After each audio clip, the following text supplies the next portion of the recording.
2024 সালে আরজিকর মেডিকেল কলেজে অভয়ার সাথে যে নারকীয় অত্যাচার করে তাকে মেরে ফেলা হয়েছিল, সেই ঘটনা হয়তো আপনাদের সকলেরই মনে আছে।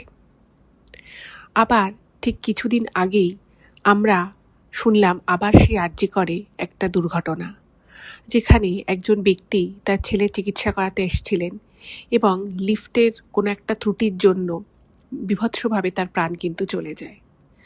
আপাত দিক থেকে যদি আমরা দেখি, এটা একটা অ্যাক্সিডেন্ট হলেও সেখানে কিন্তু গাফিলতির কথা বারবার উঠে এসেছে, যে গাফিলতিটা হাসপাতালের কর্তৃপক্ষের তরফ থেকেই ছিল। হয়তো চেষ্টা করলে ব্যক্তিকে বাঁচানোও যেত, কিন্তু এই হাসপাতালেই কেন বারবার এই ধরনের ঘটনা ঘটছে? আমরা বিভিন্ন মিডিয়াতে এটাও শুনেছি যে ওই হাসপাতালে অনেক অনিয়ম চলে, অনেক ধরনের দুর্নীতির কথা উঠে এসেছে। কিন্তু এই একটা জায়গা যেখানে ধরুন দিনের পর দিন কোনো খারাপ জিনিস হয়েছে, কোনো খারাপ কাজ হয়েছে, বিচার হয়নি, এই সমস্ত জায়গাগুলোয় না প্রচণ্ড রকমভাবে নেগেটিভ এনার্জি কিন্তু বসবাস করে। এটা হয়তো সবাই ফিল করতে পারে তা নয়, কিন্তু দীর্ঘদিন ধরে কোনো একটা জায়গায় যদি এমন কোনো ঘটনা ঘটে যেটা একেবারেই নৈতিক নয়, যেটা একেবারেই মানুষের জন্য ভালো নয়, যে যার জন্য অনেক মানুষের চোখের জল পড়ে, অনেক মানুষকে সাফার করতে হয়, সেই জায়গায় কিন্তু মানুষের একটা হায় লেগে যায়। এবং সেই হায় বলুন বা দীর্ঘ নিঃশ্বাস, সেগুলো কিন্তু কিছু কিছু মানুষের ক্ষেত্রে মানে তারা এগুলোকে বুঝতে পারে। সবাই হয়তো সেটা ফিল করতে পারে না, কিন্তু কিছু কিছু মানুষের মধ্যে সেই কোয়ালিটি থাকে যারা কিন্তু এটা বুঝতে পারে। আজকে আমি আরজিকরের একটা ঘটনা বলবো, যে ঘটনাটা ঘটেছিল অভয়ার ঘটনাটা ঘটার ঠিক 25-26 দিনের মাথায়। আমি সকলকে রিকোয়েস্ট করব, কেউ কোথাও যাবেন না, প্রত্যেকে পুরো ঘটনাটা প্রথম থেকে শেষ অবধি শুনুন এবং জানুন সেই রাতে তিনি কি অভিজ্ঞতা করেছিলেন এবং সেই অভিজ্ঞতাটা কতটা ভয়ের ছিল, সেটা যখন আপনারা শুনবেন বুঝতে পারবেন। এবং আজ কিন্তু আপনাদের জন্য একটা ঘটনা থাকছে না, থাকছে দুটো ঘটনা। তো প্রত্যেকে আপনারা আমাদের চ্যানেলের সাথে থাকুন, পাশে থাকুন। নমস্কার শ্রোতা বন্ধুরা, ভূত ভগবান চ্যানেলে আপনাদের সকলকে অনেক স্বাগত। আশা রাখছি সবাই খুব ভালো আছেন, আনন্দে আছেন, সুস্থ আছেন এবং ভূত ভগবান চ্যানেলের ঘটনা মন দিয়ে শুনছেন। আর সত্যি যদি আপনাদের আমাদের চ্যানেলের ঘটনাগুলো ভালো লাগে, অবশ্যই কিন্তু চ্যানেলটাকে সাবস্ক্রাইব করবেন, ভিডিওগুলোকে লাইক করবেন। পুরো ঘটনাটা শোনার পর আপনাদের কেমন লাগলো সেই মূল্যবান মতামত কমেন্ট করে জানাতে কিন্তু একদম ভুলবেন না। আর আপনাদের জীবনে বা আপনাদের পরিচিত কোনো মানুষের জীবনে যদি এরকম কোনো ভৌতিক, অলৌকিক, দৈবিক, অতিজাগতিক কিছু ঘটে থাকে, সেগুলো কিন্তু আপনারা আমাদের কাছে ইমেল করে পাঠিয়ে দিতে পারেন। ইমেল আইডি আমাদের ডেসক্রিপশানে দেওয়া রয়েছে। এটুকুই বলার ছিল। এবারে আমি চলে যাব সরাসরি আজকের ঘটনায়। তো আমি আপনাদেরকে ইন্ট্রোডাকশানে বললামই যে আজকের ঘটনাটা যেটা এখন আপনারা প্রথমে শুনতে চলেছে, সেটা কিন্তু সেই আরজিকর মেডিকেল কলেজে ঘটে যাওয়া একটা সত্যি ঘটনা।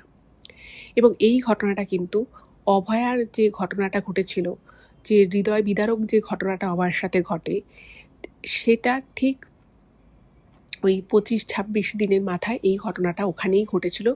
এবং যেখানে অভয়াকে পাওয়া গেছিল, এই জায়গাটা কিন্তু তার থেকে খুব একটা দূরে নয়, মানে তার বলতে পারেন তার পাশের বিল্ডিংয়েরই ঘটনা। তো যিনি ঘটনাটা পাঠিয়েছেন তিনি ইমেলের কোথাও নিজের নাম মেনশন করেননি এবং উনি ইমেলে প্রথমেই জানিয়েছেন যে উনি আরজিকরের একজন কর্তব্যরত নার্স এবং যেহেতু উনি ওখানে কাজ করেন, তাই সঙ্গত কারণেই উনি ওনার পরিচয় কখনোই রিভিল করতে পারবেন না। কিন্তু উনি ঘটনাটার সাক্ষী এবং উনি জানিয়েছেন যে আমি যে একটা ভয়ঙ্কর অভিজ্ঞতা মানে আমার হয়েছিল, সেটা আমি আপনাদের চ্যানেলের মাধ্যমে অনেকের সাথেই শেয়ার করে নিতে চাই। তো উনি ঠিক যেভাবে লিখেছেন আমি সেভাবেই বলছি, এবং যেহেতু উনি এখানে নিজের নাম মেনশন করেননি, তাই আমি ওনাকে শুধুমাত্র নার্স দিদি বলেই সম্বোধন করছি ঘটনাটা বলার ক্ষেত্রে। তো প্রথমেই আমি বলি, উনি যেটা জানিয়েছেন যে উনি প্রথমে একটি অন্য জেলায়, অন্য জায়গায় আর কি কর্তব্যরত ছিলেন। তারপরে উনি বদলি হয়ে আরজিকর মেডিকেল কলেজে আসেন, নার্স হিসেবে কাজ শুরু করেন। এবার এখানে উনি কাজ করছেন তাও বেশ অনেক বছরই হয়ে গেছে। এবং নার্সদের কিন্তু বুঝতেই পারেন যে ডিউটি কিন্তু শিফটিং আওয়ার্সেও থাকে, দিনেও ডিউটি করতে হয়, আবার কখনো কখনো রাতেও ডিউটি করতে হয়। তো যেদিন এই ঘটনাটা ঘটে ওনার সাথে, সেদিন কিন্তু রাত ছিল। তো বুঝতেই পারছেন যে উনিও এটা মেনশন করেছেন যে প্রত্যেকটি মানুষের কাছে যে যে কাজেই থাকুক না কেন, তাদের কাছে আর কি যে কর্মস্থল, সেটা কিন্তু কিছুটা বাড়ির মতোই হয়ে যায়, কারণ সেখানেও মানুষ অনেকটা সময় কাটায়, কাজ করে, এবং আস্তে আস্তে যত দিন যায় সেই জায়গাটা কিন্তু মানুষের আস্তে আস্তে আপন হয়ে ওঠে। এবারে উনি যখন এখানে মানে এই আরজিকর মেডিকেলে নার্স হিসেবে কাজ শুরু করলেন, তো আস্তে আস্তে উনিও ওনার কাজকে যেমন ভালোবাসতেন, জায়গাটাকেও আস্তে আস্তে উনি ভালোবাসতে থাকেন। কিন্তু কিছু সময় মানে দেখবেন, আপনাদের মধ্যেও হয়তো অনেক এরকম মানুষ আছেন, আপনারা প্লিজ কমেন্ট করে জানাবেন, কারণ এটা আমারও খুব জানতে ইচ্ছে করে। অনেক মানুষ আছেন যারা দেখবেন ভাইব বুঝতে পারে, মানে ধরুন কিছু একটা তখনও ঘটেনি, বাট কিছু একটা ঘটতে পারে, বা কিছু একটা এমন পরবর্তী সময় হতে পারে যেটা হয়তো খুব একটা ভালো হবে না। তো এগুলো না অনেকের মনে না একটা ইনস্টিংক্ট চলে আসে, অনেক আগে থেকে চলে আসে। তো ওনারও কিন্তু মনে মাঝে মধ্যে মনে হতো, মানে মনে হওয়া শুরু হয় যে আমি যেখানে কাজ করছি এই জায়গাটা ভালো, কাজের ক্ষেত্রেও সেরকম কোনো অসুবিধে নেই, কিন্তু এই জায়গাটা হয়তো খুব একটা ঠিক নয়। এবং এই ঠিক নয় বলতে আমি বোঝাতে চাইছি, একটা জায়গার তো অরা থাকে। আপনি হয়তো আপনার চোখের সামনে কোনো একটা খারাপ কাজ হলো, আপনি বললেন যে হ্যাঁ এটা খারাপ হলো, বা একটা ভালো জিনিস হলো, আপনি বললেন ভালো হলো। কিন্তু সেগুলো ছাড়াও, সরাসরি ভালো খারাপ ছাড়াও একটা জায়গার কিন্তু অরা থাকে, একটা এনার্জি থাকে। তো উনি কিন্তু বেশ কিছুদিন ধরেই বুঝতে পারতেন যে এই জায়গার এনার্জিটা ওনার ভালো ঠেকছে না, এবং যেদিন যেদিন ওনার এটা মনে হতো সেদিনই কিন্তু ওনার শরীর খারাপ হয়ে যেত। মানে কোনো দিন হয়তো কাজ করছে, সেটা দিনে হোক বা রাতে হোক, সেটা আমি দিন রাত আলাদা করে বলছি না, বাট উনি লিখেছেন যে আমার হয়তো যেদিন মনে হচ্ছে যে আমার জায়গাটা একদম ভালো লাগছে না, খুব দমবন্ধ লাগছে, মনে হচ্ছে কাজ করতে ইচ্ছে করছে না, ঠিক সেদিন বা তার পরের দিন ওনার শরীর খারাপ হয়ে যেত। যাই হোক, তো এরপরে তো ওই ঘটনাটা সারা দেশের সামনে এলো, আরজি করের সেই বীভৎস ঘটনাটা। স্বাভাবিকভাবেই সকলেরই খুব খারাপ লাগে, ওনারও প্রচণ্ড খারাপ লাগে। একজন মানে কর্তব্যরত ডাক্তার, মহিলা ডাক্তার, তার সাথে এই ধরনের নারকীয় ঘটনা কোনো মানুষই মেনে নিতে পারে না, ওনারও খুব খারাপ লাগে। যাই হোক, কাজ তো চালাতেই হবে, কাজ তো করতেই হবে। তো সেখানে তখন একটা অচলাবস্থা ছোটোখাটো দেখা দিয়েছিল, বাট কাজ তখনও মোটামুটি চলছে। তো সেদিন ওনার রাতে ডিউটি পড়েছে। তো যথারীতি উনি যেহেতু রাউন্ডে ছিলেন, যেহেতু উনি ওয়ার্ডে রাউন্ডে ছিলেন এবং সেখানে বেশ কিছু পেশেন্টের ওনার দায়িত্বে ছিল, তাদেরকে ওষুধ দেওয়া, ইঞ্জেকশন দেওয়া, তো ওনার হঠাৎ করেই বাথরুম যাওয়ার আর কি দরকার পড়লো। এবার ওখানে আরজি করে যেখানে যে জায়গাটার আমি ঘটনা বলছি, সেখানে উনি যেটা লিখেছেন যে ওখানে পরপর অনেকগুলো বাথরুম একসাথে রয়েছে। এবার উনি যথারীতি বাথরুমে ঢুকেছে এবং রাত তখন ওই 1:30 মতো বাজে, এবং তখনও কিন্তু অনেক মানে উনি তো আর একা নার্স হিসেবে দায়িত্বে নেই, ওখানে আরও বেশ কয়েকজন নার্স ছিলেন এবং তারা তাদের মতো কাজ করছে, বাকি পেশেন্টরা ঘুমোচ্ছে। তো উনি বাথরুমে গেছেন। এবার বাথরুমে যখন উনি ঢুকেছেন, ওই যে বললাম পরপর অনেকগুলো বাথরুম রয়েছে, তো উনি যখন বাথরুমের ভিতর থেকে শুনতে পাচ্ছে মানে পাশেরই কোনো একটা বাথরুমে কেউ দমাদ্দম মানে হাত দিয়ে জোরে জোরে মারছে বা লাথি মারছে দরজায়। মানে ওনার দরজাটা অন্য পাশের 2-3টে বাথরুম পরে বা 1-2টো বাথরুম পরেই কোনো একটা বাথরুমের দরজা থেকে ওরকম দমাদ্দম আওয়াজ আসছে, কেউ একটা লাথি মারছে বা সজোরে ধাক্কা মারছে। এবার উনি ভাবছেন যে এত রাতে কে বা এটা করছে, কারণ অনেক বাথরুম রয়েছে আশেপাশে, তো কারোর যদি বাথরুম ইউজ করার দরকার পড়ে, তো সে অনেক ফাঁকা বাথরুম রয়েছে, সে সেখানে গিয়ে ব্যবহার করতেই পারে। বাট সেটা না করে কেউ কেন দরজা এভাবে জোরে জোরে ধাক্কা মারবে বা লাথি মারবে, এটা না উনি বুঝতে পারে না। তো স্বাভাবিকভাবেই উনি একটু টেন্সড হয়েই বাথরুম থেকে বেরোন। এবার বাথরুম থেকে বেরিয়ে উনি যে দৃশ্য দেখেন, সেটা দেখে ওনার রীতিমতো গায়ে কাঁটা দিয়ে যায়, ওনার প্রচণ্ড ভয় লাগতে থাকে। এবার আপনারাও হয়তো ভাবছেন যে উনি এমন কি দেখলেন। তো বিষয়টা হচ্ছে, উনি যেটা লিখেছেন যে উনি জাস্ট বাথরুম থেকে বেরিয়েছেন এবং বেরিয়ে দেখেন উনি যে বাথরুমটা ইউজ করলেন ঠিক তার 2টো বাথরুম পরে অন্য যে বাথরুম আছে সেই বাথরুম থেকে একটা মেয়ের মানে চাপা গলায় কান্নার আওয়াজ আসছে, এবং সেই চাপা গলায় কাঁদছে। এবং আরও যেটা ভয়ঙ্কর জিনিস উনি দেখেন যে সেই বাথরুমের সামনে প্রচুর রক্ত পড়ে রয়েছে, মানে চাপ রক্ত পড়ে রয়েছে। এটা দেখে উনি না মানে খুব অবাক হয়ে যান যে এত রাতে কোনো পেশেন্ট, সে মানে সবাই ওই মধ্যরাত 1:30 বাজে, সবাই ঘুমোচ্ছে। এবার যদি কোনো পেশেন্ট বাথরুম ইউজ করেও তাহলে সে বাথরুমে সেভাবে কান্নাকাটি করছে, তাহলে কি তার মানে কোনো শরীর খারাপ হয়েছে, কোনো এমার্জেন্সি হয়েছে?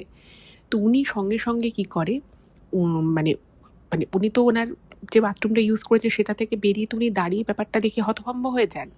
তো তারপরে উনি ওই বাথরুমটা খোলেন দেখার জন্য যে কে রয়েছে, তাকে হেল্প করতে হবে।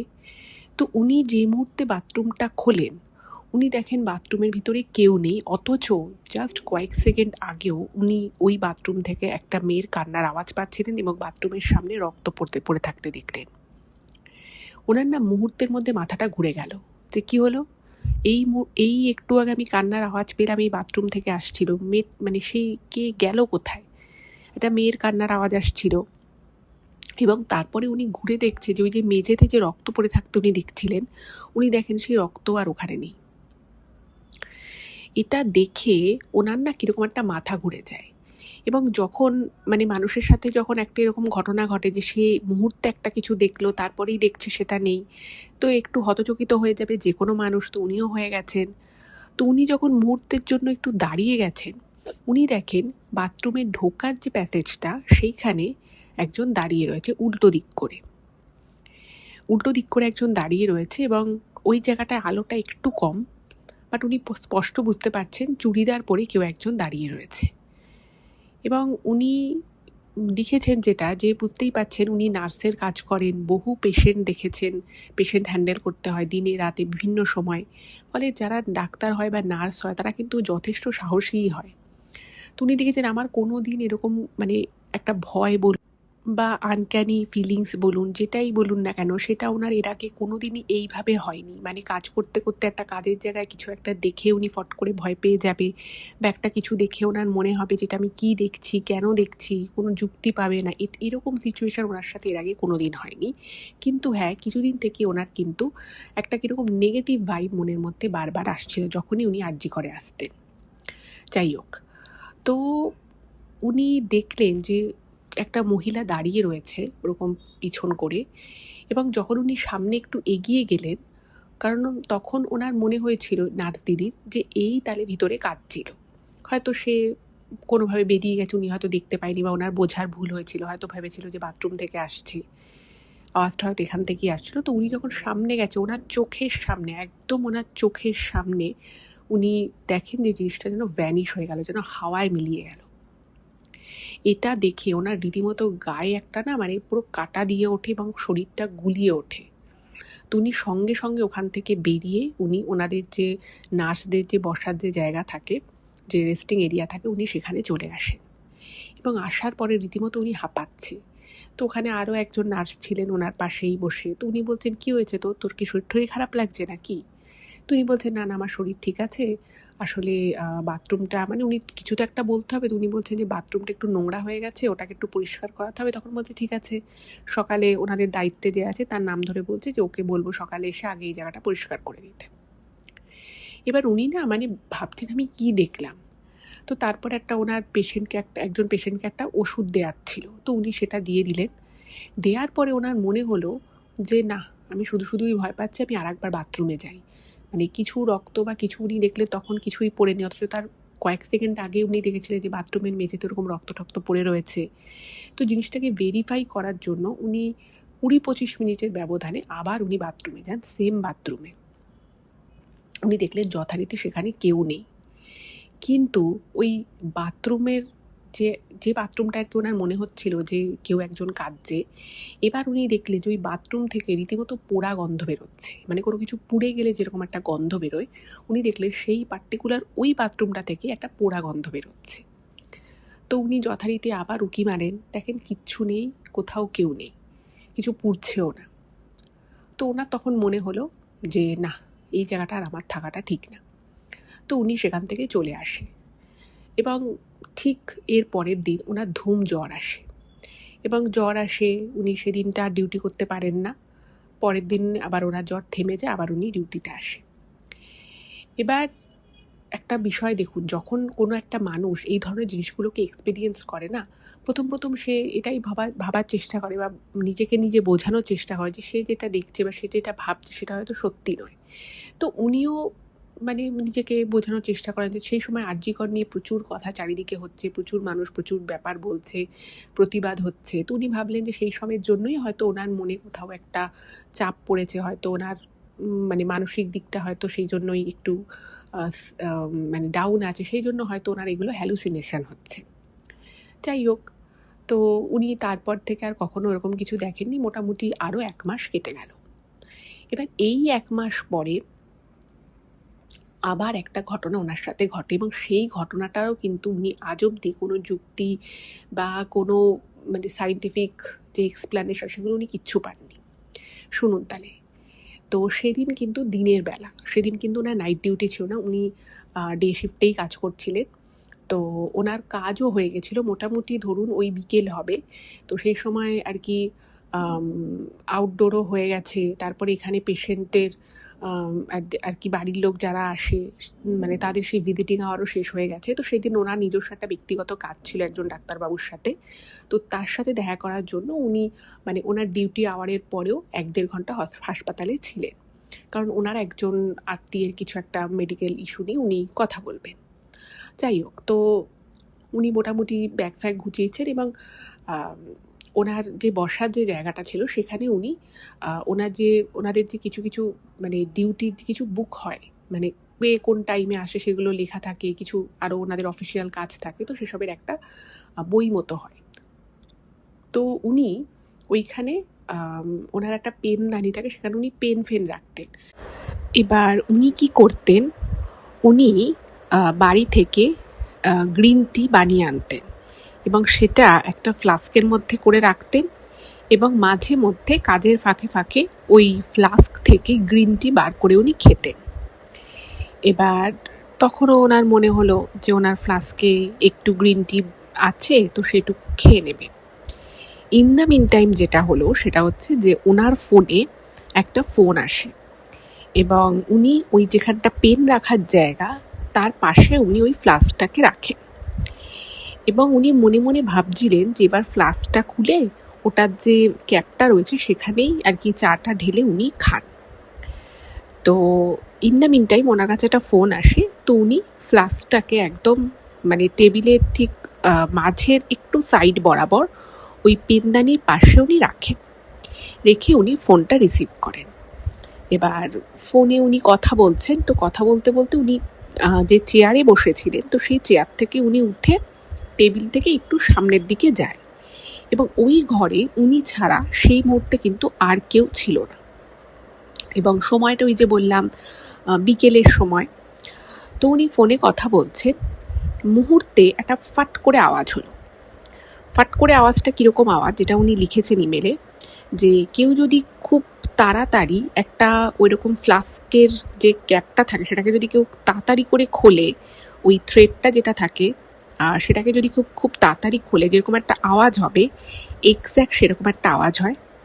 এবং উনি তখন খুব লাইট মুডে ফোনে কথা বলছিলেন, তো ওনার অবভিয়াসলি চোখটা ঘুরে যায় ওই দিকে, এবং উনি স্পষ্ট দেখলেন কেউ একটা যেন ওনার ওই ফ্লাস্কের মুখটা খুলে টেবিলে রাখলেন। খাট করে একটা আওয়াজ হলো ওই মুখটা টেবিলে রাখার, এবং একটা মুহূর্তের জন্য না উনি পুরো পজ হয়ে গেলেন, মানে উনি একটা কথা বলছিলেন, কথা বলতে বলতে উনি থেমে যান, এবং সেই সময় উনি বুঝতে পারছেন ওনার সারা শরীর, বিশেষত ওই মাথার পিছন থেকে কোমর অবধি যেন একটা কীরকম ঠান্ডা অনুভূতি হচ্ছে, মানে একটা অদ্ভুত ঠান্ডা। উনি বলেছে যে এটা আমি আপনাকে বোঝাতে পারবো না ম্যাডাম, একটা মনে হলো যেন বরফের একটা বিশাল চাই যদি আমার পিঠের সাথে ঠেসে দেওয়া হয়, ঠিক যেরকম একটা মানুষ ফিল করতে পারে, আমি একদম সেই রকম ফিল করলাম। আমার মনে হলো যেন আমার পিঠের কাছে একটা বরফ দিয়েছে, এবং দেখবেন মানে আপনি যদি একটা বরফকে হাতে চেপে ধরেন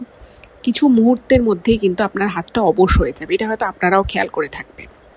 তো একদম সেই রকম হয়ে যায়, উনি পিঠটার মুভ করতে পারছেন না, মানে উনি ফোনের যার সাথে কথা বলছেন তিনি ফোনের ওপার থেকে কথা বলে যাচ্ছেন নর্মালি, বাট ইনি আর কিছু বলতে পারছে না। এবং একটা মুহূর্তের পজের পরে উনি দেখলেন ঠাস করে ওই ফ্লাস্কটা নিজে থেকেই পড়ে গেল, এবং যেটুকু অবশিষ্ট যে চাটা ছিল সেটা টেবিল থেকে গড়িয়ে এসে মাটিতে টপ টপ টপ টপ করে পড়ছে। এবং তার মানে কিছু মুহূর্তের মধ্যেই, মানে ওই ধরুন 3-4 সেকেন্ড ওই ফ্লাস্ক থেকে ওই চাটা পড়ছে দেখে, এবং 3-4 সেকেন্ড পরেই মনে হলো কেউ যেন সজোরে ওই ফ্লাস্কটাকে টেবিল থেকে তুলে মাটিতে সজোরে আছাড় করে ফেলল। এবং এই জিনিসটা যখন উনি দেখেন তখন ওনার হাত থেকে ফোনটা পড়ে যায়। কারণ এই জিনিসটা উনি এতটাই হতচকিত হয়ে যান, মানে উনি নিজের চোখে কি দেখলেন সেটা না উনি বিশ্বাস করতে পারছিলেন না। মানে ভাবুন, আপনি আপনার কর্মস্থলে আছেন, যেখানে আপনি রোজ আসছেন, রোজ কাজ করছেন, রোজের আপনার সেখানে আসা যাওয়া, সেখানে যদি একটা বিকেলবেলা একটা এরকম ঘটনা ঘটে, কোন মানুষ নিজেকে ঠিক রাখতে পারে? মানে আমিও ওই জায়গায় থাকলে হয়তো প্রচণ্ড ভয় পেয়ে যেতাম। এবং উনি বলছেন আমি কিন্তু কাউকে দেখতে পাচ্ছি না, মানে এমন নয় যে আমি কাউকে দেখলাম বা ওখানে কিছু ছিল, কিছুই না, মানে ওটা পড়ে যাওয়ার কোনো কজ কিন্তু উনি পেলেন না। এবং কিছুক্ষণ পরে ওনার একটুখানি যখন ধাতস্থ হলেন, ওনার মনে হলো যেন ওনার পিঠের পিছনে সেই যে প্রচণ্ড একটা ঠান্ডা ভাব লাগছিল, সেই ঠান্ডা ভাবটা যেন চলে গেল, এবং তখন ওনার শরীরটা একটু রিল্যাক্স হলো। এবং তখন উনি প্রথমেই নিচু হয়ে ফোনটা নেয়, এবং মানে যার সাথে উনি ফোনে কথা বলছেন তিনি হয়তো বারবার হ্যালো হ্যালো বলছিলেন, বাট ফোনটা তারপরে সে কেটে দেয়, এবং তারপরে একবার রিংও করে, পুরো রিংটা বেজে যায়, মানে উনি শুনতে পাচ্ছেন যে ওনার ফোনটা রিং হচ্ছে, বাট ওই যে নিচু হয়ে যে উনি ফোনটা তুলবেন সেই ক্ষমতাটা ওনার কিন্তু একদমই ছিল না। এবং উনি পুরো বিষয়টায় এতটাই ওনার আতঙ্ক হয়ে যায় যে ওই জায়গা থেকে তারপরে উনি মানে কোনো রকমে ওই ডাক্তারবাবুর সাথে যে ওনার মিট করার কথা ছিল সেটা করে উনি কোনো রকমে বাড়ি আসেন, এবং বাড়ি আসার পরে উনি খুব অসুস্থ হয়ে পড়েন।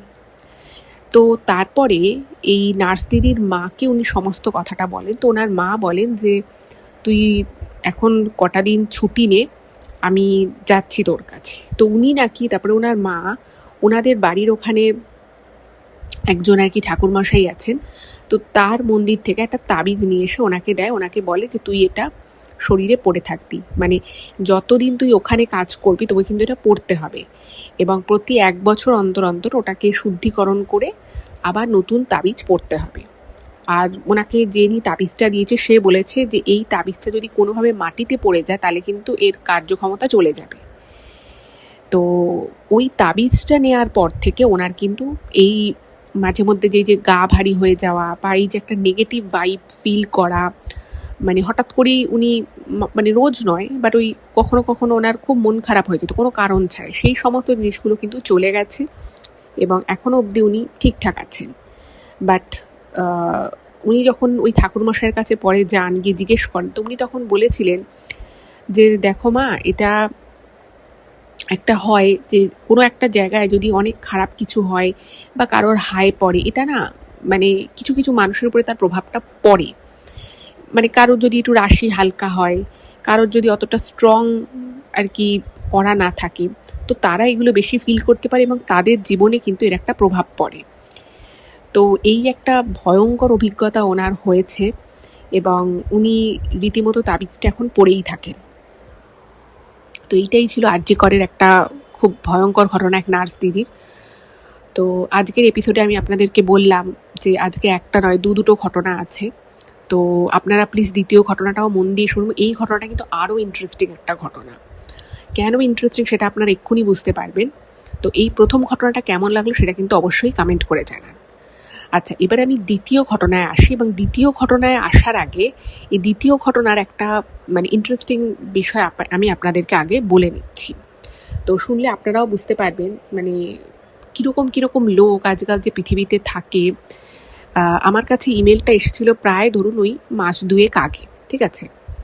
এবার ইমেলটা যখন আসে আমি ইমেলটা পড়ি, এবং পড়ার পরে আমার এত রাগ হয়, মানে এতটাই আমার রাগ হয় যে আমি ভেবেছিলাম যে এই ইমেলটা আপনাদের সামনে তো আনবই না, উল্টে আমি একে কিছু একটা লিখে পাঠাবো, মানে কিছু একটা আর কি আমার যেটা মনে হচ্ছে আমি যেটা ফিল করছি সেই বিষয়ে কিছু একটা লিখে পাঠাবো। তো তারপরে আমি নিজেও প্রচুর কাজে ব্যস্ত থাকি, তো সেরকম কিছু ইমেল আমার করা হয়নি। তো একটা ইমেল আমার কাছে অনেকদিন আগের ঘটনার এসেছিল, তো সেইটা খোঁজার জন্য আমি আবার ওই ইমেলটা থ্রু দিয়ে যাই, মানে আমার মাথা থেকে বিষয়টা বেরিয়ে গেছিলো।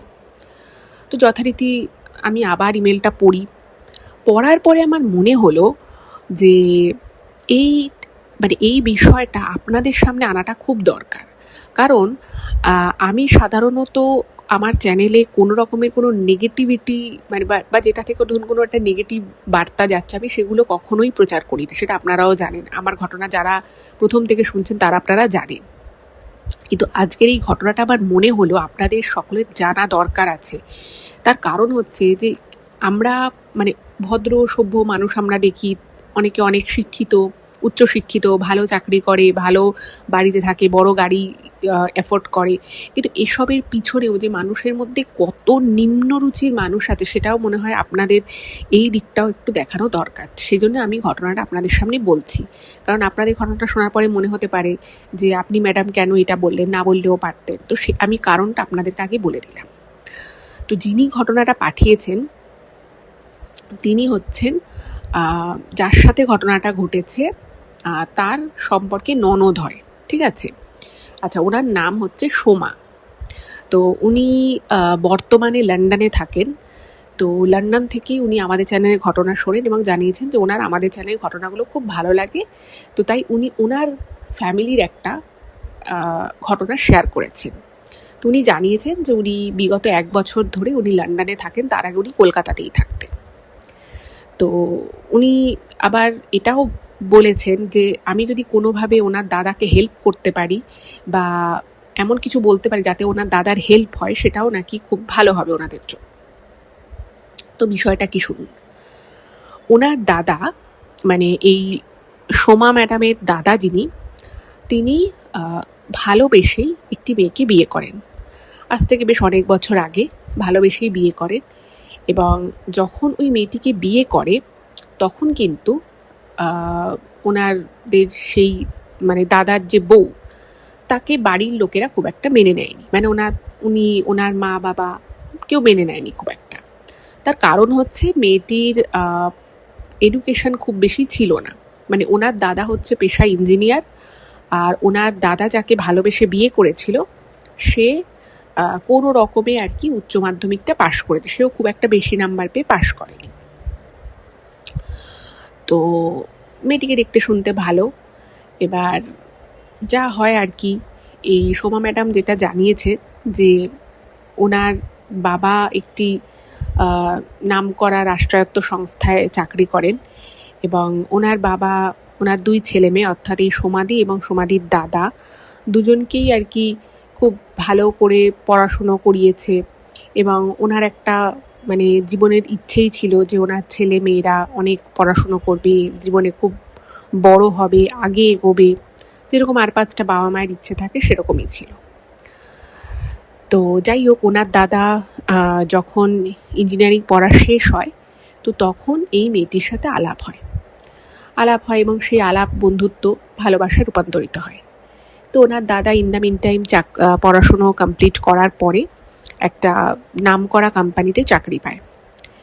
তো তারপরে আস্তে আস্তে সম্পর্কটাও এগোতে থাকে এবং যখন ওনার বাড়িতে সবাই জানে এই সম্পর্কের কথা, তো তখন বাড়ির লোক বলে যে তুমি ইঞ্জিনিয়ার, এরকম একটা ফ্যামিলি থেকে তুমি বিলং করো। তো সেই কারণের জন্যই ওনাদের প্রথমে মেয়েটিকে অতটা পছন্দ হয়নি। এবার ছেলে বলে যে না, আমি ওকে খুব ভালোবাসি।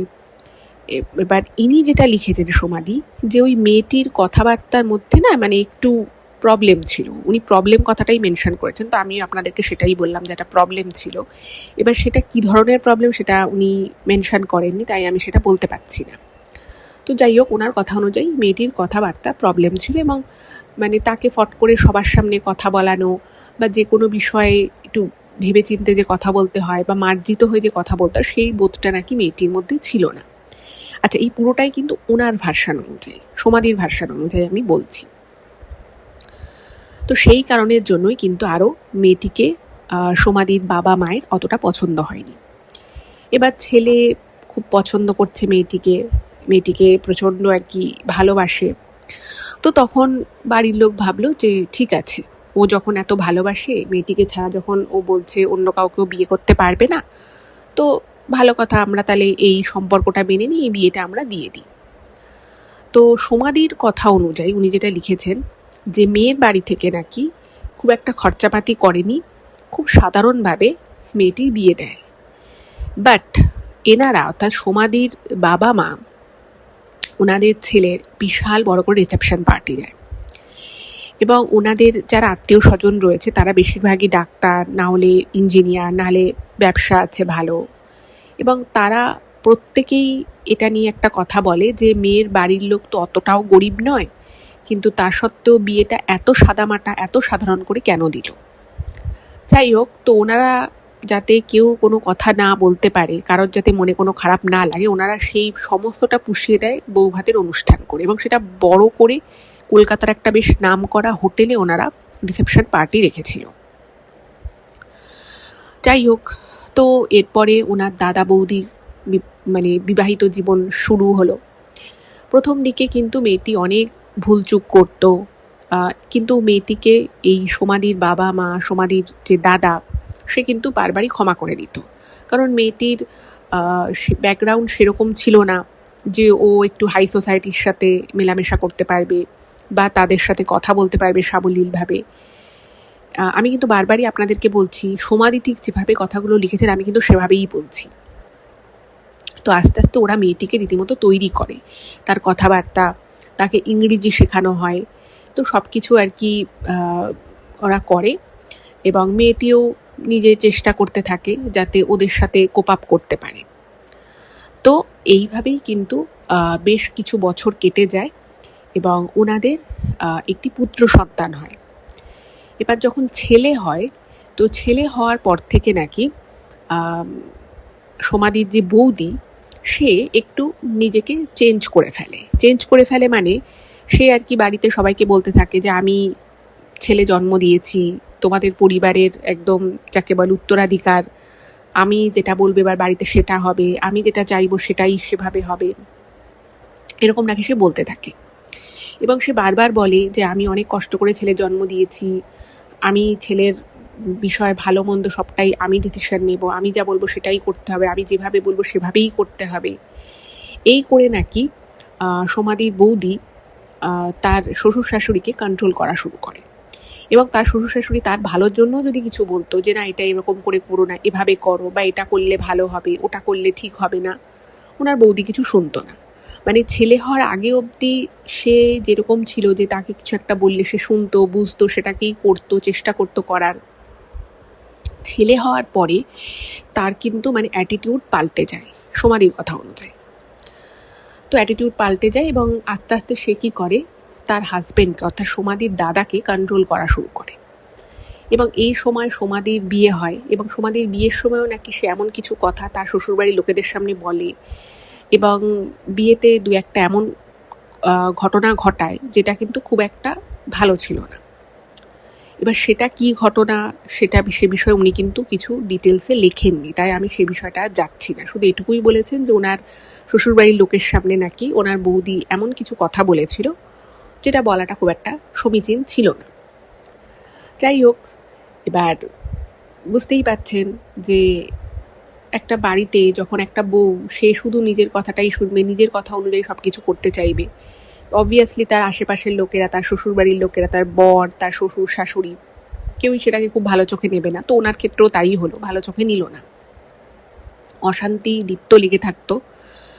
এবার আস্তে আস্তে যেটা হলো সেটা হচ্ছে যে সমাধি যেটা জানিয়েছে যে ওনার দাদার কিন্তু মানে মানে এই ভাই বোন একে অপরে কিন্তু খুব ক্লোজ। মানে সমাধিরও যদি কিছু অসুবিধে হতো সেটা উনি ওনার দাদার সাথে শেয়ার করতো, ওনার দাদারও কিছু অসুবিধে হলো সেটা সে তার বোনের সাথে শেয়ার করতো। এবার প্রথম ওনার দাদা কিছু শেয়ার করতো না, বাট পরের দিকে আস্তে আস্তে ওনার দাদা সমাধিকে বলে যে আমার ভালো লাগে না ওর সাথে আর সংসার করতে, ও সব বিষয়ে আমার সাথে খুব আর্গুমেন্ট করে, প্রচণ্ড কথা শোনায়, সবসময় ও চায় যে আমি ওর আঁচলে বেঁধে থাকি, ও আমাকে কন্ট্রোল করবে, বাড়ির লোককে কন্ট্রোল করবে। এবং সমাধি লিখেছে যে মানে উনি মানে ওনার বৌদি ওনার শ্বশুর শাশুড়ির সাথেও খারাপ ব্যবহার করা শুরু করে, এবং ছেলের বিষয়ে যাবতীয় যা কথাবার্তা ডিসিশন সব নেয়। তো যাই হোক, এটা নিয়ে খুবই বাড়িতে একটা চাপা অশান্তি ছিল, একটা মনোমালিন্য ছিল, মানে ওনার মানে ওই বউকে কেউ খুব একটা পছন্দ করতো না। ইন দ্য মিন টাইম যেটা হয় সেটা হচ্ছে যে ওনার বৌদি হঠাৎ করেই মানে এরকম হতো যে ওনাদের বাড়িতে অকেশনালি ড্রিঙ্ক করা হতো, মানে কোনো একটা অকেশান এলো সবাই মিলে হয়তো বসে ড্রিঙ্ক করছে বা বন্ধু বান্ধব এলো ড্রিঙ্ক হচ্ছে এরকম, এটা ওনাদের বাড়িতে অকেশনালি হতো, সেটা সমাধি লিখেছেন।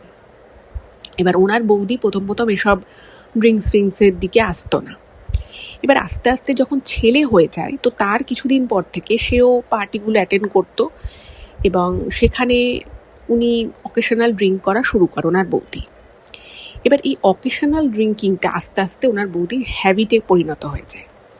এবার ওনাদের বাড়িতে মানে সমাধির দাদা বলুন বা বাবা বলুন কেউই কিন্তু ওরকম মানে বাড়িতে ড্রিঙ্ক করলো শুধু এরকম ঘটনা কিন্তু খুব একটা হয় না, মানে ওনাদের বাড়িতে ওইভাবে ড্রিঙ্ক করা হয়ই না। কিন্তু ওনার বৌদি এই অকেশনাল ড্রিঙ্কিং বিষয়টাকে এতটা বেশি অ্যাডাপ্ট করে নেয়, তো সে বলে যে মানে সে মাঝে মধ্যেই বলতো যে আমি কোনো বাড়ি যাব, আমাকে নিয়ে চলো, আমি ড্রিঙ্ক করব, বা বাড়িতে আসতো মানে বাড়িতে নিয়ে আসতে হবে, সে ড্রিঙ্ক করবে, এই রকম একটা বিষয় আস্তে আস্তে হতে থাকে। এবার প্রথমে ভেবেছে যে ঠিক আছে বউ বলছে নিয়ে আসি, তো প্রথম ওর দাদাও নিয়ে আসতো। এবার দেখছে যে ওনার ওয়াইফ অর্থাৎ এই সমাধির বৌদি খুব আনকন্ট্রোল ড্রিঙ্কিং হ্যাবিট মানে আস্তে আস্তে তৈরি করে ফেলছে, মানে প্রত্যেক দিন রাতের বেলায় সে প্রায় 1 বোতল শেষ করে ফেলছে, বা সে অনেকক্ষণ ওরকম করে ড্রিঙ্ক করে পড়ে থাকছে, এরকম একটা বিষয় কিন্তু হতে থাকে। এবার বাড়ির বউ, তার একটা ছেলে আছে, যতই লোক থাকুক না কেন,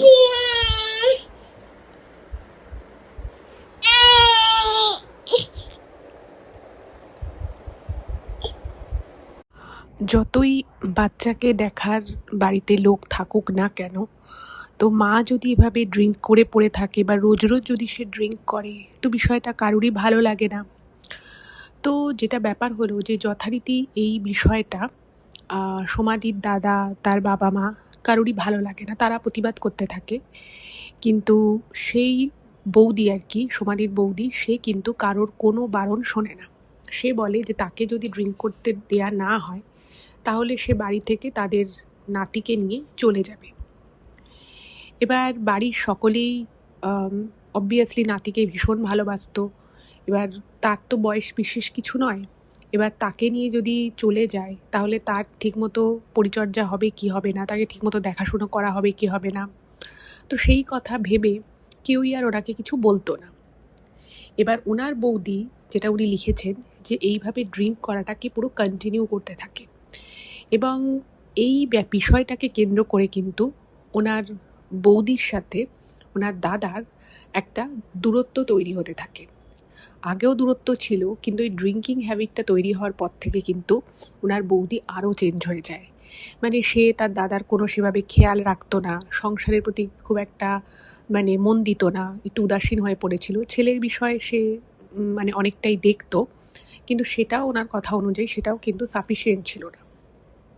উনি সারাদিন এই ধরনের ড্রিঙ্ক করা নিয়েই পড়ে থাকতেন এবং এভাবেই আস্তে আস্তে সংসার চলতে থাকে। আর বাচ্চাটিকে দেখার জন্য একটি লোক ছিল, তো সেই লোকটাও অনেকটাই করতো। এবার এই সময়টা দিয়ে যখন ওনারা পাস করছে ওনার দাদা, তো সেই সময় ওনার দাদার অফিসে একজন ভদ্রমহিলা কাজে আসে। তো সেই ভদ্রমহিলা মানে স্বামী মারা গেছিলেন এবং তার 2 মেয়ে রয়েছে।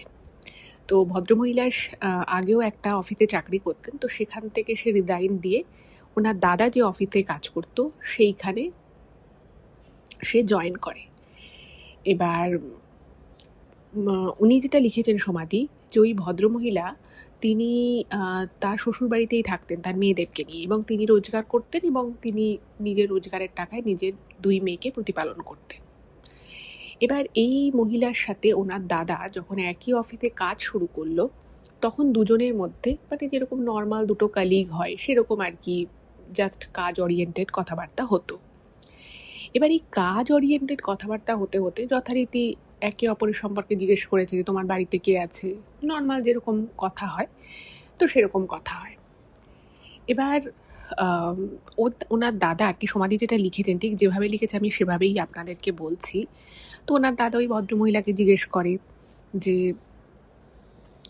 আপনি কি করে সংসার চালাচ্ছেন, মানে আর্থিক দিক থেকে আপনি অন্য কোনো সাহায্য পাচ্ছেন কিনা। তো ভদ্রমহিলা বলে যে আমার শ্বশুরবাড়ি খুব একটা বড়লোক নয়, আমার শ্বশুর শাশুড়ি যে টাকা পেনশন পায় সেটা ওনাদেরই, যেহেতু বয়স হয়েছে, তাদেরই ওষুধপত্র খরচাপাতি এসবে বেরিয়ে যায়। তো উনি বলেন যে আমি শ্বশুরবাড়িতেই থাকি, কারণ আমার বাপের বাড়িতে আমার 3 ভাই রয়েছে, তাদের সবার বিয়ে হয়ে গেছে, আমি গিয়ে কোথায় উঠবো। তো ওনার স্বামী মারা যাওয়ার পর থেকে উনি সংসার চালায়, এবং মানে বিশেষত মেয়েদের সমস্ত খরচাটাই উনি করেন। আর মানে ওনার শ্বশুর শাশুড়ি যে টাকা আর কি পেনশন পায় সেটা দিয়ে ওনাদের ওষুধপত্র, সংসারের টুকটাক খরচা এটুকু হয়। এবার সমাধি যেটা লিখেছেন যে ওনার দাদা খেয়াল করে যে ওই ভদ্রমহিলা সংসারের প্রতি প্রচণ্ড মনোযোগী, মানে সবসময় ভাবে মেয়েদের জন্য কি করা যায়, মেয়েদের কি করলে ভালো হবে। ইভেন ওনার স্বামী যে মারা গেছেন তাও তার জন্মদিনে কিছু একটা কেনা, কোনো একটা ভালো কাজ করা, মানে সব দিকে আর কি সে ভদ্রমহিলা ভীষণ গুণী। কাজও অফিসে খুব ভালো করে, সবাই খুব প্রশংসা করে। তো এই সমস্ত জিনিসগুলো দেখে ওনার দাদার ওই ভদ্রমহিলার প্রতি একটা আলাদা রকমেরই রেসপেক্ট, একটা সফট কর্নার তৈরি হয়। এবার ওই মহিলাও বুঝতে পারতেন যে সমাধির দাদা এই ভদ্রমহিলাকে খুব প্রেফার করে, পছন্দ করে মন থেকে, এবং সেটা শুধুমাত্র একজন কালিগ আরেকজন কালিগকে তার কাজের জন্য যতটা অ্যাপ্রিসিয়েট করে সেটার থেকেও হয়তো একটু বেশি কিছু। এবারে ওনাদের মানে সমাধির দাদা একদিন সমাধিকে বলে যে জানিস তো এরকম অফিসে একজন ভদ্রমহিলা এসেছে। তো তার পুরো ব্যাপারটা বলে যে তার স্বামী মারা গেছেন, কিন্তু উনি শ্বশুরবাড়িতে থাকে, শ্বশুর শাশুড়িকে দেখাশুনো করে, 2 মেয়ে রয়েছে, তাদের জন্য এত করে। তো এমন করেই আর কি ওনার দাদা এই কথাগুলো বলছিল। তো এগুলো শুনে না সমাধির একটু খটকা লাগে। বলে যে মানে তুই কি ভদ্রমহিলাকে পছন্দ করিস, সেরকম কি কোনো ব্যাপার? তো তখন ওনার দাদা বলছে না না, কি বলছিস এসব উল্টোপাল্টা, সেরকম কিছু নয়, আমি তো তোকে সব কিছুই বলি, তাই তোকে কথায় কথায় কথাটা বললাম। তো তখনই সমাধির মনে একটা কোশ্চেন জাগে যে হঠাৎ করে দাদা একজন ভদ্রমহিলার এত প্রশংসা করছে, হ্যাঁ প্রশংসা করার যোগ্য অবশ্যই তিনি, কিন্তু এতটা প্রশংসা কেন করছে। যাই হোক, তো এরপরে যেটা হয় সেটা হচ্ছে যে ওই ভদ্রমহিলার সাথে সমাধির দাদার একটা বন্ধুত্বের সম্পর্ক তৈরি হয়, যেটা মানে শুধুমাত্র অফিস কালিগের ঊর্ধ্বে। ওনারা অফিসের পরে কোনো একটা ক্যাফেতে যেত, হয়তো একটু কফি খেতে, বা কখনো কোনো রেস্তোরাঁয় যেত খাবার খেতে, এইরকম। এবং দুজনেই দুজনের পরিবার সম্পর্কে একে অপরকে জিজ্ঞাসা করতো কার ফ্যামিলিতে কী চলছে। তো তখন যথারীতি ওই ভদ্রমহিলা যেমন তার সংসারের কথা শেয়ার করতো, তো সমাধির দাদাও কিন্তু তার বউয়ের কথা, তার সংসারের কথা আস্তে আস্তে শেয়ার করতে থাকে। এবং ওনার দাদা যখনই এই কথাগুলো বলতো, বিশেষত ওনার স্ত্রীর কথা, তো ওই ভদ্রমহিলা বলতো এ বাবা, তোমার বাচ্চা ছোট, খুব একটা বড় নয়, তো তোমার বউ এভাবে ড্রিঙ্ক করে, তোমার বউ তোমার কোনো খেয়াল রাখে না, সংসারের কোনো দায় দায়িত্ব সে অর্থে নেয় না, এটা আবার কেমন। এবার যা হয় আর কি, একটা মানুষ যদি তার সংসারের কথা অন্য কাউকে বলে, তো সে তো তার মতো করে মানে অপিনিয়ন দেবে, এটাই স্বাভাবিক। তো এই ভদ্রমহিলাও বলে। এবং ওই ভদ্রমহিলা তখন ওনার দাদাকে এটা বলে যে আমি যদি তোমার স্ত্রীর জায়গায় থাকতাম, আমি এইভাবে সিচুয়েশানটা হ্যান্ডেল করতাম, আমি এটা করতাম, আমি আমার স্বামীর জন্য এইগুলো ভাবতাম, এরকম নানান কথা বলে। এবার এইগুলো যখন ওনার দাদা শোনে, তো তখন মানে তার আরও যাকে বলে মাথা ঘুরে যায়। সে তখন ভাবতে থাকে যে মানে আমার স্ত্রী যাকে আমি ভালোবেসে বিয়ে করেছি, সে আমার প্রতি উদাসীন, সে সংসার নিয়ে অতটা ভাবছে না, অথচ এই মহিলা যাকে আমি জাস্ট এই কদিন চিনি, সে এত সুন্দর করে নিজের সংসার করছে। সে যদি আজকে আমার স্ত্রীর জায়গায় থাকতো, সে তাহলে আমার জন্য এইগুলো করতো। এবার স্বাভাবিকভাবেই যেহেতু সেই মুহূর্তে সমাধির দাদার সাথে তার স্ত্রীর একটা ডিস্টেন্স ছিল, একটা সম্পর্কের মানসিক দিক থেকে একটা দূরত্ব তৈরি হয়ে গেছিলো অলরেডি, ফলে আস্তে আস্তে কিন্তু এই সম্পর্কটায় প্রবলভাবে চিড় ধরতে থাকে। এবং এই কথা সমাধিকেও ওনার দাদা বলে যে জানিস তো, আমি যত দিন যাচ্ছে তোর বৌদিকে ভালোবেসে বিয়ে করেছিলাম ঠিকই, কিন্তু ওর প্রতি আমার টান, ভালোবাসা সব আস্তে আস্তে অনুভূতিগুলো যেন কমে যাচ্ছে। এবং এদিক থেকে অনুভূতিগুলো কমে গিয়ে আদতে সেটা কিন্তু শিফট করে যায় ওই ভদ্রমহিলার প্রতি। এবার একদিন যখন সমাধি ওনার দাদাকে জিজ্ঞেস করে, একটু চাপ দিয়ে জিজ্ঞেস করে যে আচ্ছা তোদের ভিতরের ব্যাপারটা কি বলতো, তুই বললি যে আগের দিন তুই তার সাথে কফি খেতে গেছিলি। এবার এই বিষয়ে কিন্তু ওর দাদা বাড়িতে কিন্তু কাউকে কিছু বলেনি, শুধু বোনকে কিছু কথা বলেছিল।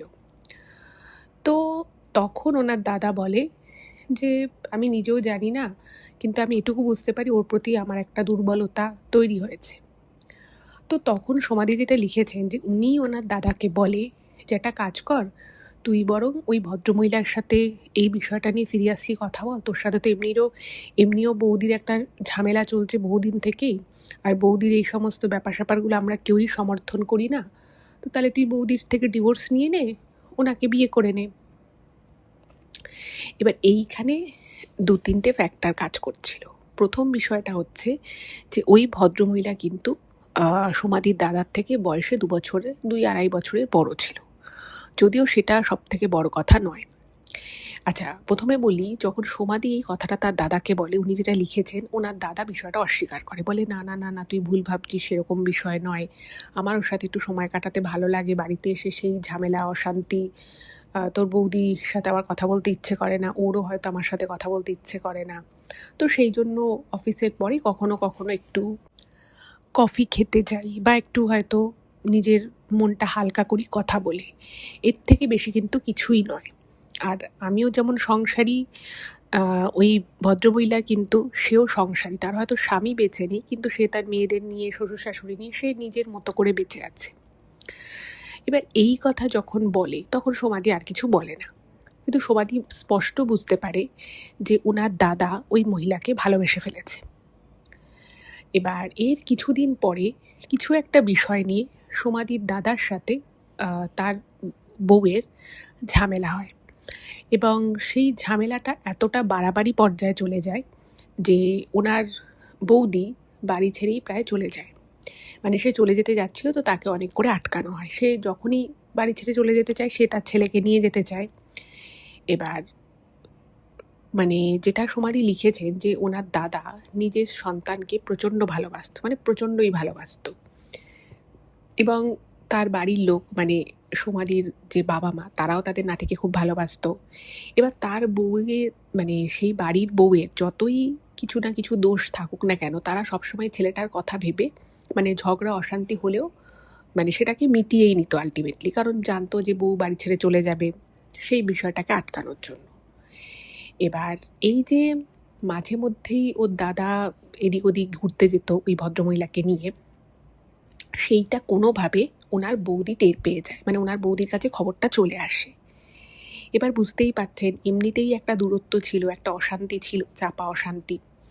এবার তার মধ্যে যখন এই বিষয়টা সামনাসামনি হয়, তখন মানে বাড়িতে পুরো আগুন জ্বলে যায়। ওনার বৌদি প্রচণ্ড রেগে যায়। সে তখন বলে যে তোমার লজ্জা করে না, তুমি এরকম একটা এক্সট্রা ম্যারিটাল অ্যাফেয়ারে রয়েছো, কেন তুমি এটা করছো, তোমার বাড়িতে বউ রয়েছে, ছেলে রয়েছে, তারপর তুমি একটা মহিলার সাথে এদিক ওদিক ঘুরে বেড়াচ্ছ। এবার যথারীতি প্রথমে ওনার দাদা বিষয়টা মানে অন্যরকমভাবে দেখায় যে না আমি একটা অফিসিয়াল কাজে কথা বলতে গেছিলাম, তো তখন ওনার বৌদি বলে যে না আমার কাছে খবর আছে তুমি দু তিনবার তুমি বেরিয়েছো এরকম।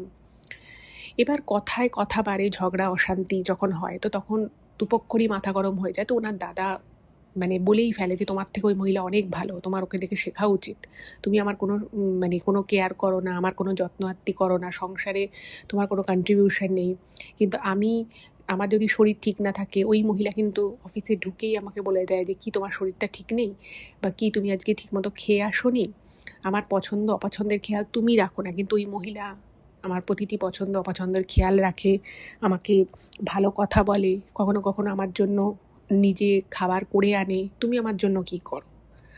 তো যথারীতি এই সমস্ত কথা কোনো স্ত্রীরই ভালো লাগবে না। সে তখন বলে যে আমি সারাদিন বাচ্চা নিয়ে থাকি, আমাদের বাচ্চা ছোট, আমি সংসারে যথেষ্ট কাজকর্ম করি, আমি তোমাকে যদি ভালোর জন্য কিছু বলি তুমি তো সেটা পছন্দ করো না, তুমি সেটা পাত্তা দাও না, তাই তোমাকে বলা ছেড়ে দিয়েছি। মানে দুজনেই দুজনের মতো করে অনেক রকমের কথা বলে।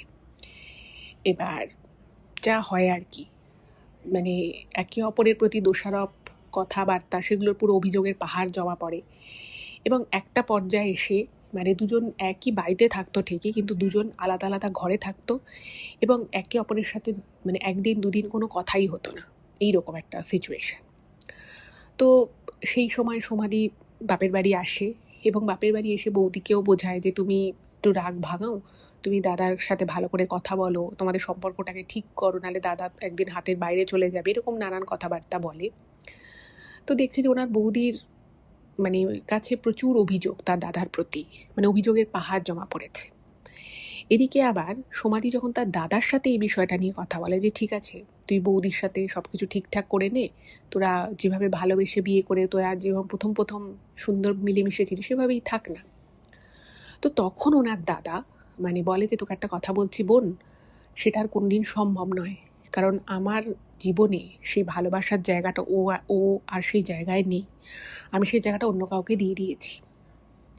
এবার যে মুহূর্তে বলে অন্য কাউকে দিয়ে দিয়েছি, তো উনি বুঝতেই পেরে যায় যে কার কথা বলছে। তো তখন সমাধি ওনার দাদাকে বলে যে ঠিক আছে, তুই যখন বৌদিকে ভালোবাসিস তাহলে ডিভোর্স দিয়ে দে, আর ওই মহিলাকে তাই তুই বিয়ে করে নে। এবার ওনার দাদা তখন বলে যে না, আমি যদি তোর বৌদিকে ডিভোর্স দিই তাহলে ও ছেলেকে নিয়ে চলে যাবে, আর ছেলেকে নিয়ে যদি চলে যায় তাহলে আমি আর ছেলেকে কোনো দিনই পাবো না, এটা একটা সমস্যা। তো তখন সমাধি বলে যে তুই সেটা নিয়ে চিন্তা করিস না, তোর কাছেও ছেলে থাকবে, সপ্তাহে দুবার করে আসবে, 1-2বার করে, সেসব নিয়ে তুই ভাবিস না, তুই ওনাকে দেখ যে উনি তোকে বিয়ে করতে রাজি আছে কিনা। তো সমাধি যেটা লিখেছে যে এই বিষয়টা কিন্তু ওনার বাবা মা তখনও জানতো না। তো তখন ওনার দাদা বলে ঠিক আছে। তো যথারীতি ওর দাদা ওই মহিলার কাছে যায় এবং গিয়ে বলে যে আমি তোমাকে বিয়ে করতে চাই, চলো তাহলে আমরা সংসার জীবন শুরু করি। তো তখন ওই ভদ্রমহিলা বলে যে না, এটা সম্ভব নয়, তুমি আমার সাথে যেরকম সম্পর্ক রেখেছো, আমি তোমার সাথে যেরকম সম্পর্কে আছি, একটা ভালোবাসার সম্পর্ক, সেটা থাকুক, কিন্তু বিয়ে থার দিকে আমি আর যাব না। তো যখন ওনার দাদা চাপ দেয় যে কেন তুমি কথা বলছো, আমাদের মধ্যে একটা সম্পর্ক আছে, তুমিও স্বীকার করছো, আমরা এদিক ওদিক টুকটাক ঘুরতে যাই, তো আমরা স্বামী স্ত্রী হয়ে গেলে অসুবিধে কী আছে।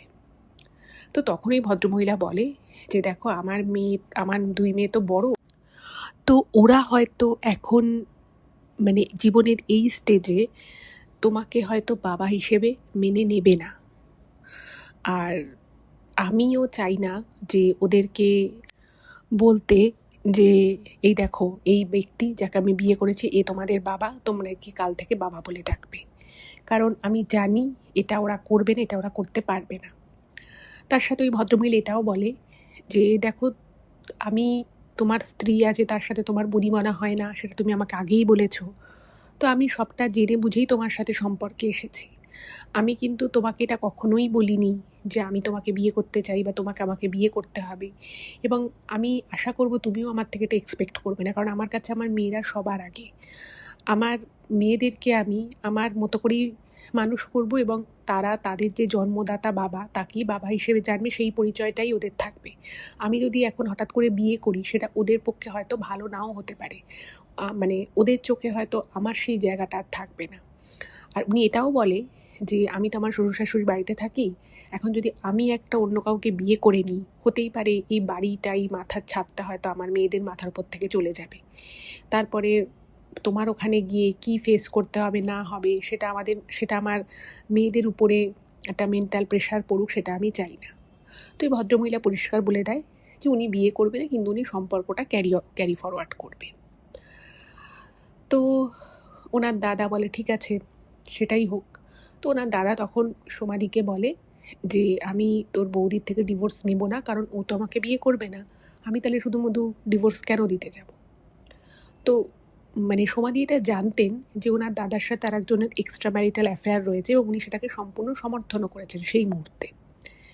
তো যাই হোক, ওই মহিলাকে নিয়ে সমাধির দাদার সাথে তার বৌদি নিত্য ঝামেলা অশান্তি হতো, এবং এই জায়গা থেকে ওনার বৌদি কিন্তু আরও বেশি করে ড্রিঙ্ক করা শুরু করে। এবং বুঝতেই পাচ্ছেন যে একটা মানুষের যদি মানসিক স্থিতি ঠিক না থাকে এবং সে যদি অতিরিক্ত পরিমাণে ড্রিঙ্ক করে, অবভিয়াসলি সেটা কিছুদিন পরে তার হেলথের উপরে একটা বিশাল প্রভাব ফেলবে। তো ওনার বৌদির ক্ষেত্রেও সেটাই হলো, লিভারে একটা জটিল সমস্যা তৈরি হলো এই ড্রিঙ্ক করার জন্য, এবং 6 মাসের মধ্যে উনি কিন্তু এক্সপায়ার করে গেলেন। এবার ওনার বৌদি, উনি যেটা লিখেছেন, মেন ওনার কনসার্নটা যেটা উনি লিখেছেন, যে ওনার বৌদি মারা যাওয়ার পর থেকে ওনার দাদা মানে একটু শকে চলে যায়, মানে উনি না মানে ভাবতে পারেনি যে তার স্ত্রী বিয়োগ হবে। তো শকে চলে যায় এবং উনি ওনার ছেলে, যে ছেলেকে উনি এত ভালোবাসতেন, মানে ওনার সমাধির দাদার সাথে তার ছেলেরও কিন্তু একটা ডিস্টেন্স তৈরি হয়ে যায়। এবং উনি যেটা লিখেছেন যে ওনার বৌদি মারা যাওয়ার 1 মাস পর থেকে বাড়িতে বিভিন্ন রকমের অলৌকিক বিষয় ঘটতে শুরু করে। মানে অলৌকিক বলতে আমি বলতে চাইছি ভৌতিক বিষয়। হঠাৎ করে বাড়িতে প্রচণ্ড রকমভাবে দরজা জানলা পেটানোর আওয়াজ হয়। কখনো কখনো বাড়িতে ডিম এনে হয়তো ভালো করেই রাখা রয়েছে, সেই ডিমগুলো পড়ে গিয়ে ফেটে যায়। বাড়িতে খুব সহজেই জিনিসপত্র পচে যায়। ঘরের বিভিন্ন জায়গা থেকে কান্নাকাটির আওয়াজ পাওয়া যাওয়া শুরু হয়। হঠাৎ করেই রান্নাঘরে কেউ নেই, কিন্তু বাসনপত্র পড়ে যেতে থাকে। এবং ঠিক যেভাবে ওনার বৌদি হাঁটাচলা করতেন, ঠিক সেভাবে মনে হয় যেন ঘরে ছাদে কেউ হেঁটে চলে বেড়াচ্ছে। এবং ঘরের বিভিন্ন জায়গা থেকে কিন্তু কাঁচের বোতল বা কাঁচের জিনিসপত্র পড়ে যাওয়ার আওয়াজ পাওয়া যায়। এবার এই জিনিসগুলো যত আস্তে আস্তে বৃদ্ধি পেতে থাকে, ততই কিন্তু সমাধির দাদার মেন্টাল কন্ডিশন খারাপ হতে থাকে। একে তো ওনার স্ত্রী চলে যাওয়ার একটা দুঃখ ছিলই, এদিকে মানে এই যে নিত্য যে ঘটনাগুলো ঘটতো, সেই ঘটনাগুলো ওনাকে প্রচণ্ড রকমভাবে মানে ট্রেসে ফেলে দিত। উনি হয়তো নিজের ঘরে কোনো বই পড়ছেন, ওনার দাদা হঠাৎ করেই মনে হতো যে দরজাটা কেউ খুলে দরাম করে দিয়ে দিল। অথচ উনি বাইরে বেরিয়ে দেখছে ঘরে বাইরে কেউ নেই, ওনার বাবা মা তার ঘরে রয়েছে আর উনি রয়েছেন ওনার ঘরে। খুব জোরে বাতাস বইছে বা ঝড় হচ্ছে সেরকমও কিছু না।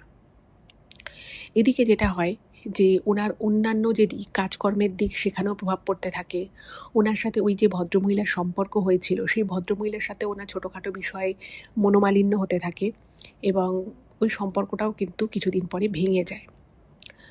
তো সব কিছু মিলিয়েই কিন্তু উনি লিখেছেন যে ওনার দাদা একটা খুব খারাপ সিচুয়েশনের মধ্য দিয়ে যাচ্ছে। তো অনেক জায়গা থেকে ওনারা তাবিজ কবজ করেছে, বাড়ি বন্ধ করিয়েছে, কিন্তু কোনো কিছুতেই ওনার দাদার খুব একটা লাভ হচ্ছে না। মানে ওনার দাদার প্রতি মুহূর্তে মনে হয় যে বাড়ির চারিদিকে ওনার সেই বৌদির আত্মা ঘুরে বেড়াচ্ছে।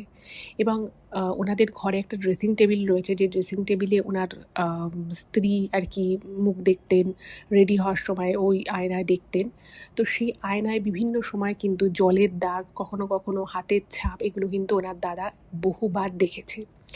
এবং সমাধি যেটা লিখেছেন যে উনিও পর্যন্ত যখন বাপের বাড়ি যান, গিয়ে কিন্তু দেখেছেন যে সত্যি সত্যি ওই ঘরের যে ড্রেসিং টেবিল রয়েছে সেখানে হাতের ছাপ রয়েছে রীতিমতো, কিন্তু ওখানে ওই হাতের ছাপ দেওয়ার মতো কেউ ঘরে নেই। তো উনি এখানে মানে আমাকে যে ইমেলটা করেছেন তাতে লিখেছেন যে ম্যাডাম, আপনি যদি কিছু উপায় বলতে পারেন, কোথাও গিয়ে যদি সমস্যার সমাধান করা যায়, কারণ আমার দাদা খুব খারাপ কন্ডিশনে আছে। আর উনি এটাও জানিয়েছেন যে ওনাদের সেই ছেলে, মানে ওনার দাদার সেই ছেলে, সে যেহেতু মানে বাড়ির পরিবেশ ঠিক নেই, তো তাকে একটা হস্টেলে পাঠিয়ে পড়ানো হচ্ছে। তো আমার মনে হয়েছিল যে এই ইমেলটার কিছু একটা অ্যান্সার আমি লিখে পাঠিয়ে দেবো, আপনাদের সামনে ঘটনাটা আনবো না, কিন্তু আমার মনে হলো এটা আপনাদেরও জানা উচিত এবং আপনারাও কিন্তু আপনাদের মনে যেটা ঠিক বলে মনে হচ্ছে সেটা কিন্তু কমেন্টে জানাবেন। তো আমি শুধু এটুকুই বলবো, প্রথম কথা হচ্ছে যে আপনি যেটা লিখেছেন, আমি যদি ধরেও নিই যে সেটা অক্ষরে অক্ষরে সত্যি, যদি ধরে নিই সত্যি, হয়তো নাও হতে পারে পুরোটাই সত্যি, তাহলে আমি বলবো যে আপনার দাদার উচিত ছিল আপনার বৌদিকে, মানে বিভিন্ন ধরনের যে সেন্টারগুলো রয়েছে যেখানে বিভিন্ন যারা নেশা করে তাদেরকে সেই নেশা মুক্তির পথ দেখানো হয়, সেইভাবে ব্যাপারটা এগোনো। ওনাকে কোনো সাইকিয়াট্রিস্টের কাছে নিয়ে যেতে পারতো, ওনাকে ডাক্তারের সাথে কনসাল্ট করাতে পারতো, এই ধরনের কোনো নেশামুক্তি কেন্দ্রে নিয়ে যেতে পারতো। মানে বউয়ের সাথে বনাবনি হচ্ছে না বলে কেউ একটা এক্সট্রা ম্যারিটাল অ্যাফেয়ার করে নেবে, এটা কিন্তু কখনোই কোনো সমাধান নয়। হ্যাঁ, কারোর প্রতি একটা শ্রদ্ধা থাকতে পারে, কারোর সাথে একটা মানে বন্ধুত্বপূর্ণ একটা কলিগের সম্পর্কও হতে পারে, কিন্তু সেইখানেও না একটা মানে মার্ক থাকে, একটা বেঞ্চ মার্ক থাকে যে ঠিক আছে এত অবধি সেই বিষয়টা যাবে, সেটা একটা কলিগ হিসেবে বা একটা ফ্রেন্ডলি কলিগ হিসেবে মানে সেটা আর কি থাকা যায়, কিন্তু কখনোই সেই শালীনতাটাকে ছাপিয়ে গিয়ে নয়, সেখানেও কিন্তু একটা লিমিটেশন আছে। তো সেই জায়গায় অবশ্যই আপনার দাদা এবং আমি বলবো আপনারও ভুল, আপনি যখন জানতেন যে আপনার দাদা একটা এক্সট্রা ম্যারিটাল অ্যাফেয়ারে জড়িয়ে যাচ্ছে, সেখানেই উচিত ছিল আপনার দাদাকে আপনার বারণ করা। তো আপনিও সেই সঠিক কাজটা করেননি। আর ওই যে বললাম যে আপনার বৌদি তিনি অতিরিক্ত ড্রিঙ্ক করেছিলেন। দেখুন, কোনো স্ত্রী তো আর এটা সহ্য করতে পারে না যে তার স্বামী একটা এক্সট্রা ম্যারিটাল অ্যাফেয়ারে থাকবে। তো অবভিয়াসলি সেটাও ওনাকে কিন্তু ডিপ্রেশনের পথে ঠেলে দিয়েছিল এবং সেই জন্যই হয়তো আরও বেশি উনি ড্রিঙ্ক করা শুরু করেছিলেন। কিন্তু আপনার বৌদিকে কিন্তু এই জায়গা থেকে বিরত করাই যেত। মেডিকেল হেল্প নিতে পারতেন আপনারা, সাইকিয়াট্রিস্টের হেল্প নিতে পারতেন, সেটা কিন্তু আপনারা করেননি। বরং আপনার দাদা অন্য একজন মহিলার গুণে এতই বেশি তিনি মুগ্ধ হয়ে গেছিলেন যে তার মনে হচ্ছিল যে তার স্ত্রীর থেকে এই মহিলা অনেক ভালো। আর তৃতীয় বিষয় সেটা হচ্ছে যে কোনো মা, সে বেঁচে থাকুক বা তিনি বেঁচে নাই থাকুন, কোনো মা কিন্তু সহ্য করতে পারে না যে তার সন্তানকে কেউ অবহেলা করছে। তাই আপনার দাদার উচিত যে ছেলের সাথে আপনি বলছেন যে সম্পর্কের একটা দূরত্ব চলে এসেছে ছেলের সাথেও, সেই দূরত্ব আগে মিটিয়ে নিক। তাহলে দেখবেন আপনাদের বাড়িতে যে ধরনের ভৌতিক কার্যকলাপ হচ্ছে সেটা অটোমেটিক্যালি কমে যাবে। কারণ আপনার বৌদির আত্মা যখন দেখবে যে তার ছেলেকে যথেষ্ট ভালোবেসে তার স্বামী মানুষ করছে, তিনি এমনিই শান্তি পেয়ে যাবেন। তো আমার মনে হয় এই জায়গাগুলো দেখুন, আর বাড়িতে একটু পুজো আর্চা করান এবং আপনার দাদাকে বলুন সৎ পথে চলতে, ভালো পথে চলতে। যা হওয়ার তা হয়ে গেছে, সেটাকে তো আর ফেরানো যাবে না। উনি যেন নিজেকে ঠিক রাখেন এবং নিজের সন্তানকে বুকে আগলে যেন ভালো করে মানুষ করেন, এটাই আমি বলবো। আর কিছু বলার নেই। আর অবশ্যই আপনারও হয়তো উচিত ছিল আপনার দাদাকে সঠিক পথটা দেখানো। এটুকুই বলার ছিল। আজকের এপিসোড এখানেই শেষ করছি। আপনাদের মতামত অবশ্যই কমেন্ট করে জানান। আবার দেখা হবে পরের এপিসোডে। নমস্কার।